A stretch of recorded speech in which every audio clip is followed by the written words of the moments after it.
RTP.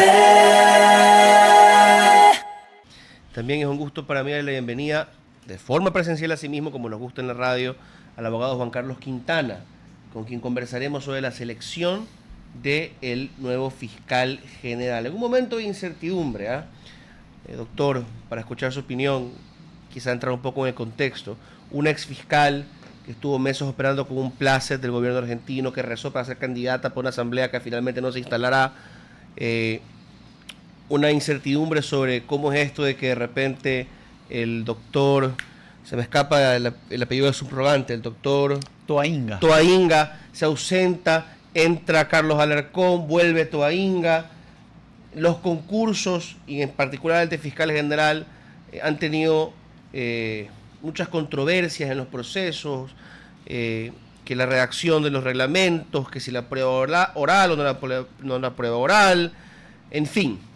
Hay una incertidumbre grande, como decía, y en estos tiempos de violencia necesitamos de un buen fiscal. Así que quisiera escuchar, y seguramente la audiencia aún más, su apreciación. ¿Hacia dónde vamos con este concurso? Muy buenos días, gracias por la invitación. Evidentemente fue cuestionado, ha sido accidentado el proceso de selección. Nos encontramos al momento en el proceso de, vamos a decirlo de alguna manera, del jurado, de quiénes van a ser los que califican en este momento al fiscal. Es notorio que la vara, el estándar, lo dejó bien alto la fiscal anterior por sus ejecutorias, por la forma en cómo enfrentó ciertos procesos muy delicados, muy complejos.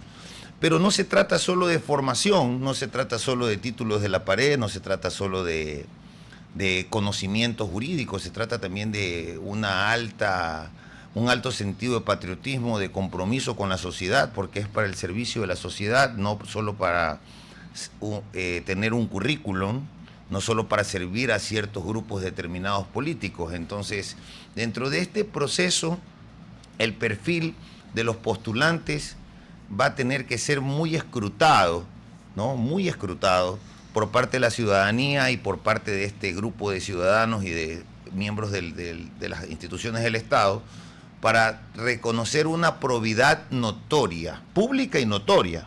Probidad sería, diría hasta cierto punto, contradictorio de que sea, como hay una prohibición expresa de no pertenecer a ningún partido político para poder ser miembros de este grupo de selección, bajo las reglas que están actualmente, pues el fiscal necesita, o la fiscal general que sean nombrados, necesita tener una alta dosis de trayectoria pública moral, principalmente. No se necesita fiscales científicos necesariamente del derecho, porque para eso pues vaya a hacer una clase y dé clases en la academia, ¿no? Porque acá es donde se ejecutan los conocimientos, se ejecutan y se enfrentan los desafíos, en este caso como la criminalidad, que eso es importante. Doctor Quintana, bajo esta premisa, y vamos a ponernos en la posición de la Comisión Ciudadana y el Consejo de Participación Ciudadana, ¿cuáles deberían ser los 3 ejes en los que un virtual fiscal general nuevo debería enfocar su gestión de cara al sexenio que le tocaría? Bueno, la seguridad es principalmente el primer eje, la capacitación de todos los que componen la fiscalía, porque entendamos que pues el fiscal general es el que delega sus competencias a cada uno de los fiscales. Y el otro, entendería yo, que sería principalmente un trabajo más coordinado, más una interoperabilidad con otras instituciones del Estado, como por ejemplo la UAFE, no necesariamente, incluso reforzar el trabajo con la policía, porque tenemos que entender algo. La fiscalía sustenta principalmente en los informes de la policía sus acusaciones. No vamos a negar, más allá de que son seres humanos, los agentes fiscales y los policías que cometen errores de manera deliberada o no, porque no se trata solo, hemos visto mucho y escuchado de que hay impunidad, pero la impunidad no se da solo cuando un juez no mete preso o priva de la libertad provisionalmente a un individuo, sino cuando no se da la sentencia. Entonces, cuando de manera deliberada se lleva mal un proceso penal, cualquiera que éste sea, tú puedes tener una sentencia favorable, ya sea por presiones, por lo que sea, en primera instancia, pero al final del día, con esos errores procesales que se pueden instaurar, producto ya sea de la falta de capacitación, de la corrupción, la justicia se ve comprometida. Entonces, el segundo eje es principalmente un saneamiento también de todo lo que componen los funcionarios de la Fiscalía. No estoy diciendo que no haya muy buenos elementos, lo hay, pero por ejemplo, hay muchos, y conozco de funcionarios de la Fiscalía que están arrodillados, sometidos al crimen organizado por miedo a que sean asesinados. Y ahí yo quiero complementar, porque es un tema importante de los de corta data, ¿no? La evaluación, y toquemos también ese tema, la carrera fiscal y jurisdiccional, ¿no? ¿Cómo puedo evaluar yo a los funcionarios de tal manera? Porque hay que diferenciar, ¿no? Está el excelente fiscal y funcionario con un altísimo nivel ético, con una gran capacidad de gestionar los casos a su haber. Luego tenemos ese funcionario que tiene un estándar ético alto, pero no está tal vez ya capacitado conforme el avance del tiempo pues para seguir desempeñando el rol. Luego está el mal funcionario y además corrupto, y también está el buen funcionario en cuanto a conocimiento, pero corrupto. Entonces, ¿cuál es el sistema adecuado por el que Fiscalía? Hemos escuchado incluso a la exfiscal Salazar mencionar en una virtual constituyente, cuando le preguntaban al respecto de la necesidad de entregarle esta real autonomía a la Fiscalía para estructurar esta carrera fiscal, para tener su régimen disciplinario. ¿Hasta qué punto un fiscal necesita o no de esto para mejorar la institución? Lo necesita urgentemente, y yo creería que es una deuda pendiente del Consejo de la Judicatura, porque debería ser un tema de un departamento específico como tipo asuntos internos, tanto para la carrera jurisdiccional como para la fiscal. Pero lo hay, es la Dirección Nacional de Transparencia, ¿no? Y lo que señalaba la fiscal, por ejemplo, y de esto fue objeto de una pregunta de consulta popular con el presidente Lazo en su momento, es: aún si transparencia sea algo y abro las investigaciones desde un punto de vista disciplinario, estoy atada de manos porque tengo el Consejo de la Judicatura. Tal vez ir a coordinar allá el esfuerzo de pronto. Sí, pero lo que pasa es que hay un espíritu de cuerpo. Mire, el tema de la transparencia ha sido utilizado hasta para subjetividades, no para las cosas que realmente importan, porque tenemos situaciones de jueces que operan dentro de este esquema corrupto, así como fiscales, y no vemos que existan realmente procesos. Estoy hablando, por ejemplo, de prevaricato. Ha habido casos muy excepcionales, pero en el día a día, en el de todos los ciudadanos, se ven horrores. No estamos hablando de los temas políticos, no estamos hablando de la coyuntura, estamos hablando del trabajo para la ciudadanía. Y es ahí en donde este departamento, que creo que no funciona como debería ser, y es más, no debería tener este tipo de competencias de esa manera, como está estructurado ahorita, es donde debe trabajar más. ¿Por qué? Porque la trampa está en la argumentación. La trampa no es manifiesta muchas veces. La corrupción no se manifiesta de una manera nítida, sino con argumentaciones.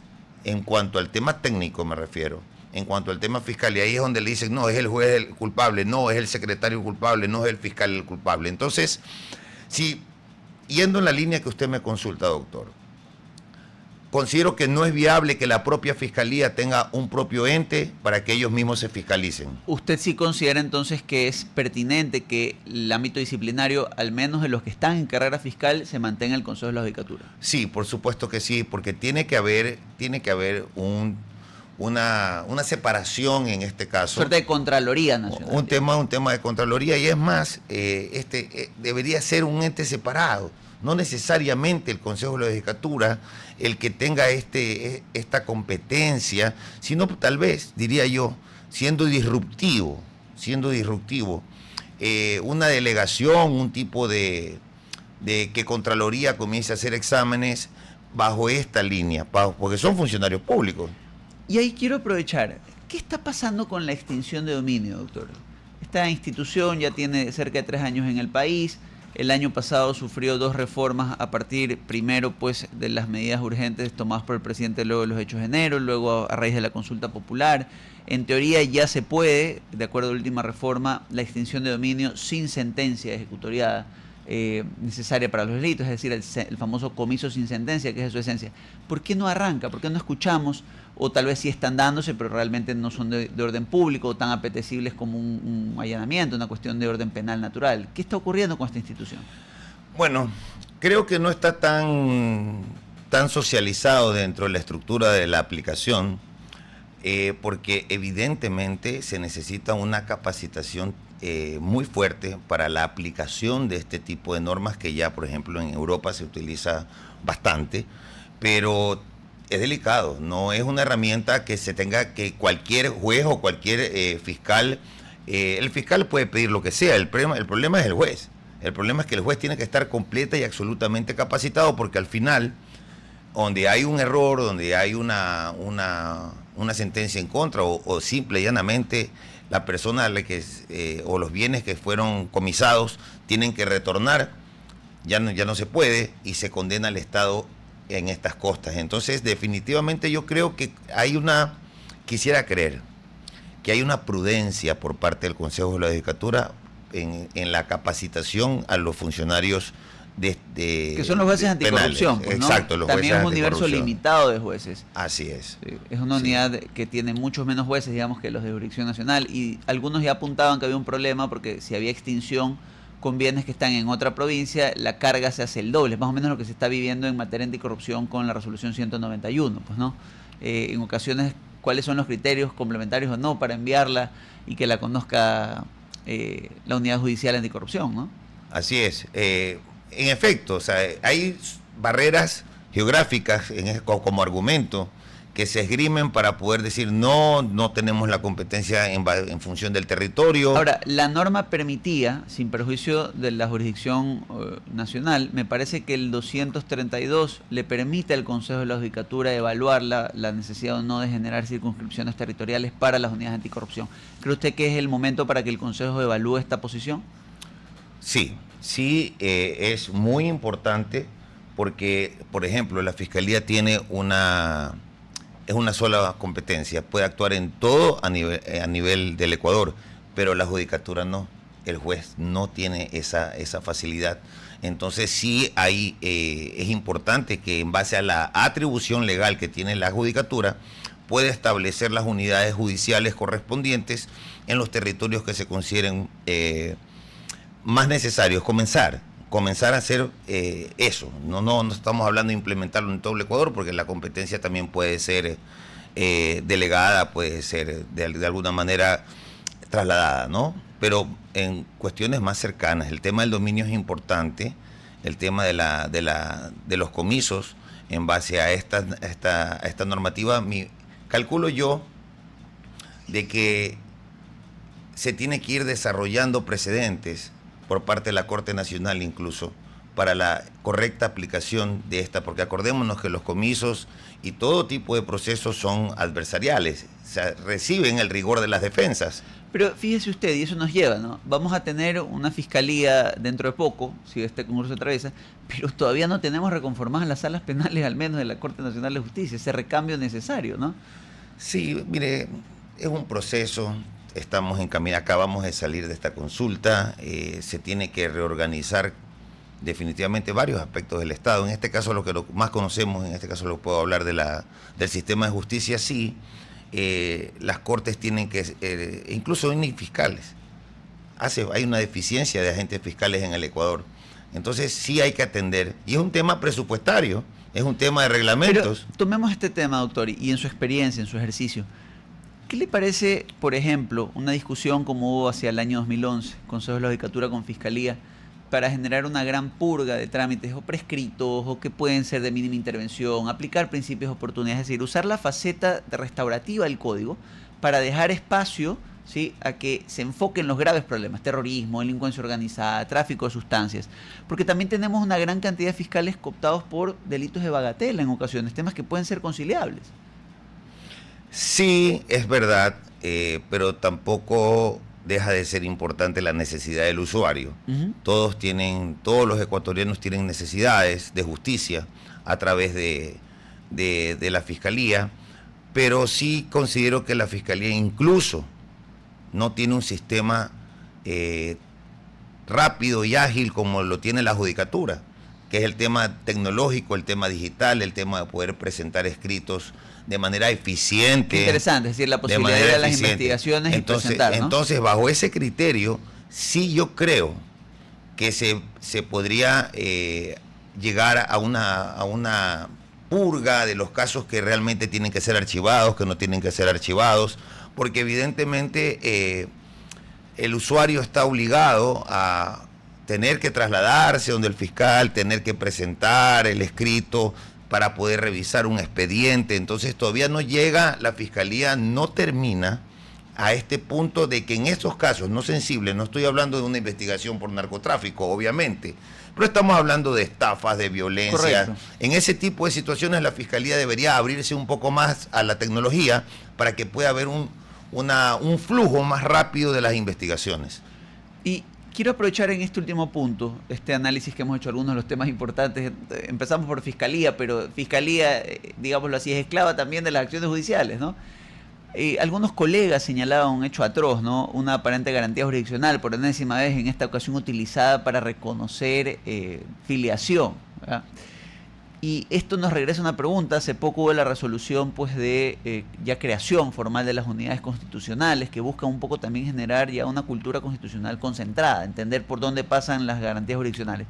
¿Cómo va este proceso? ¿Qué falta ahora que están creadas? ¿Ya existen los jueces para ocuparlos? ¿El concurso está todavía pendiente?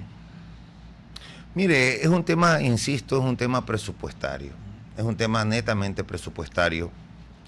Hay otras necesidades también, no solo las constitucionales. Por ejemplo, tenemos en Guayaquil, por ejemplo, tenemos el Albán Borja, la unidad judicial donde funcionan los tribunales, donde ni siquiera a veces hay aire. Ayer estuvimos ahí, en un rato nos toca estar allá y no hay aire otra vez. No hay aire, o sea, es un tema denigrante realmente, que en relación a las unidades como Valdivia, como Florida. Y estamos entrando al invierno de la costa, pues, ¿no? Exacto. El que ha litigado lo sabe, doctor. Sí, es un tema bastante sui generis, que los tribunales tengan instalaciones tan precarias en relación a una unidad de familia, de una unidad de trabajo o unidad penal. Entonces, evidentemente